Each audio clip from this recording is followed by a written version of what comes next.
you know, it's gonna be amazing hearing your name get called. You know, like I said, I always say they pick you out of the thousands of people that they can select. So it'll just be fun sitting here with my family and friends, just watching, trying to, you know, figure out which team I'm gonna go to, and going to a team that's able to utilize me, you know, able to allow me to do, you know, what I do best, and just trusting that, you know, I'm gonna be at a great place. You know, that's the one thing my dad would tell me that he would pray about, is just me going to a great team that, you know, actually wants me and doesn't just pick me just because, you know, I was the next best player on the board.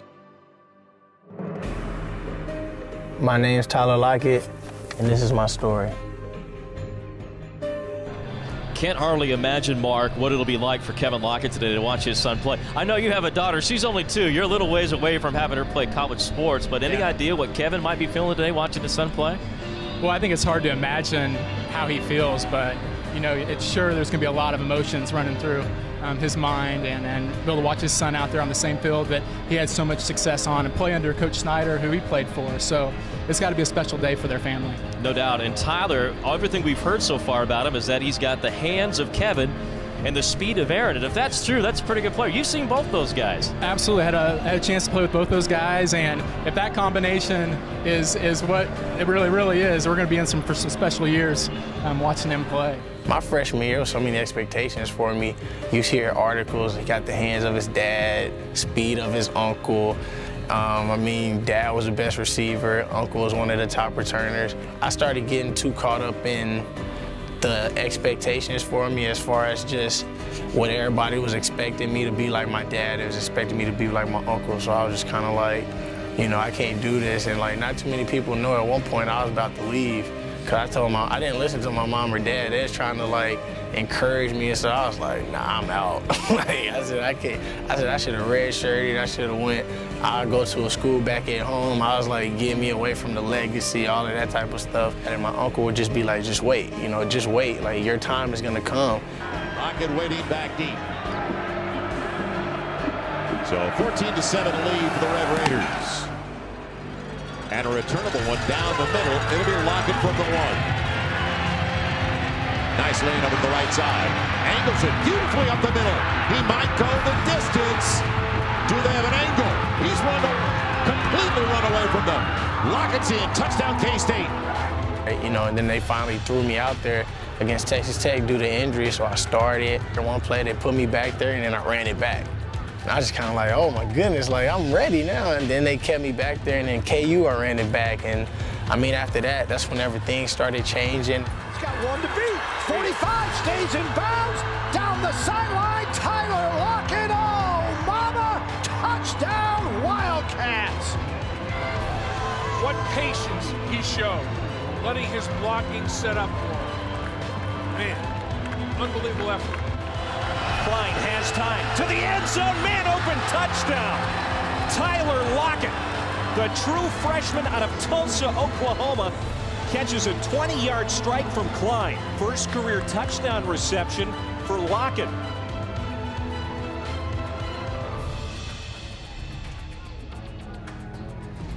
Type of mindset that we had, it's like, oh, college is gonna be way different, everybody's gonna be really good, you know, just all that type of stuff. And so when we finally got here, it was like, dang, we're in a place where people don't really know how to work, you know, and people were skipping workouts. People, when they did come here and worked out, it was like, man, we doing too much, like, you know, stuff like that. I know when we first came in, I was like, we should have went somewhere else if they don't want to work hard. Like, that's all we did was work hard. We're talking about the Kansas State way.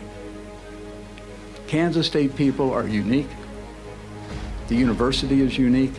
And every university in the country will say their university is unique. And that may very well be true, but I know Kansas State University is. And I know the people of Kansas State are truly special. And the people of Kansas State are a different type, perhaps, than you might find on the East Coast and the West Coast. We all know this to be blue collar. The K-Staters, to a certain degree, are in a state of flux. And the important thing is to be able to smooth those waters and draw the K-State family back into a true family. Coach Snyder came in and just turned everything around with, just as far as the working out, the running, and you'll be like, man, this is way too much. And sometimes they'll push your limits, but it was like you weeded out a lot of the people who didn't want to work hard, and you kept the people who was willing to sacrifice and do whatever it takes to be successful. And I think that's whenever you were able to see us going to the Cotton Bowl, Fiesta Bowl, Buffalo Wild Wings Bowl, Alamo Bowl, just because we weeded out the people who didn't want to be a part of what he was trying to do. Lockett with a seam. Lockett down the sideline. One man to beat. Touchdown, Kansas State. 96 yards. Clyde loads. Deep ball. Got a man there. Got him. Lockett. Touchdown. Clyde again with time to the end zone, and it is caught. Tyler Lockett, touchdown. They're the number 7 ranked team in the country for a reason. They respond, a 34-yard touchdown pass to Tyler Lockett. Here it is, Tyler Lockett of Kansas State from the end zone. He's got an alley. Here comes Lockett. Look out. He can move. Touchdown, 100 yards. Tyler Lockett of the famous Lockett family. What a wedge created by Kansas State, and he doesn't need a lot of room. There's nobody on that side. Look at the kicker, Sharp. He actually runs out of the way of Lockett to open it up for him. Here's Waters. Lofting one up. He's got a receiver. It's caught. Lockett. Whoa. 70 big ones. Touchdown Wildcats. Yes, they are zombies. Wide receivers have an expression. It's called, when we're even, we're leaving. What helped me was just being able to forget about everything that everybody else was saying and just kind of focusing on just playing for God, and just that caused me to have peace, because I wasn't trying to live up to my dad's expectations or my uncle, because I was like, we're all different. And so once I finally was able to come in peace and know what I was playing for, then it made it easier for me to have that transition of playing free and not, playing not to mess up or playing to try to fulfill all these expectations that other people have for me.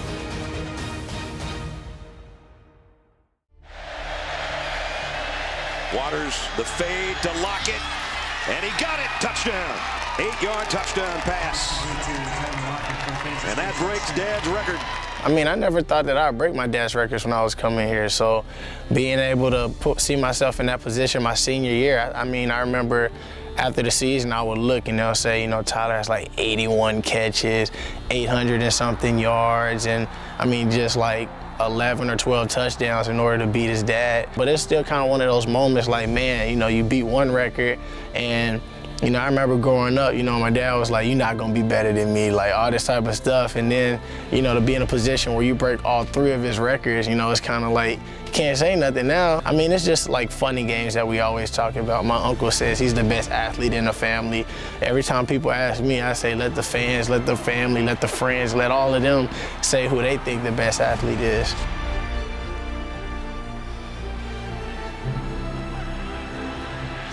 Touchdown to Tyler Lockett.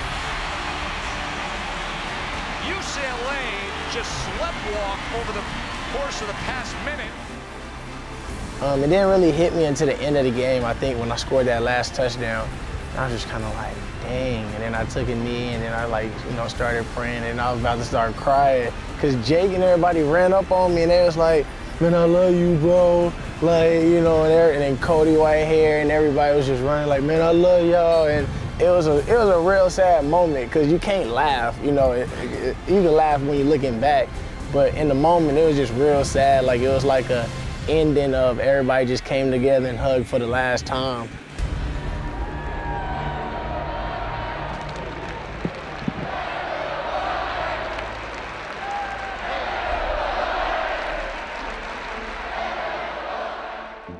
I think just being able to know that you are a part of a team that helped turn it around, yet again, I think, that's something that you can always look at and just, let other people know, the things that you accomplished here and the things that you did here and the pros and cons of, the things that were, tough and the things that was hard, that, made you feel like at times giving up, or the things that made you want to keep going and get, you know, and just pursuing whatever it was. I think that being able to have people with the same dreams, with the same mindset as you helped it out a lot, and I think being able to have everybody be on the same page. So being able to just instill those things in everybody else, just like Coach Snyder might have people come and talk to us before a game and just talk about some of the things, you know, just some of the values they taught him, in which, you know, the dude will say, I still use that in the league today. So just being able to try to do something that'll help benefit other people to come to Kansas State. I'd like to tell the fans just thank you for all the support and everything that you have done, you know, especially in my career, and I know I can speak for everybody else. You know, whether we lost a tragedy game or whatever it was, you were always there to support us. You was always there, filling up the stadium, you know, making it the loudest stadium ever. I talked to people from Auburn at the Senior Bowl, and they were like, man, y'all fans are crazy. Like, y'all fans, y'all, like, I don't like playing at Kansas State and stuff like that. And I mean, it was because of everything that you guys did to make it one of the most craziest places to play in. And you guys are, you know, a part of our family, and you always will be. And I just thank you for all the support and everything that you have done, not only for me, but also every single one of our teammates, talking to us on campus, messaging us, the Facebook, the Instagrams, the Twitters, like we see all of that type of stuff. And just thank you for taking out the time to be able to support us and just being able to like help us out and just send encouraging words sometimes, or just being able to just talk to us. Cause you know, sometimes people are scared to talk to us, but I just want to thank you for everything that you've done here, especially since I've been in Kansas State. Once a Wildcat, always a Wildcat.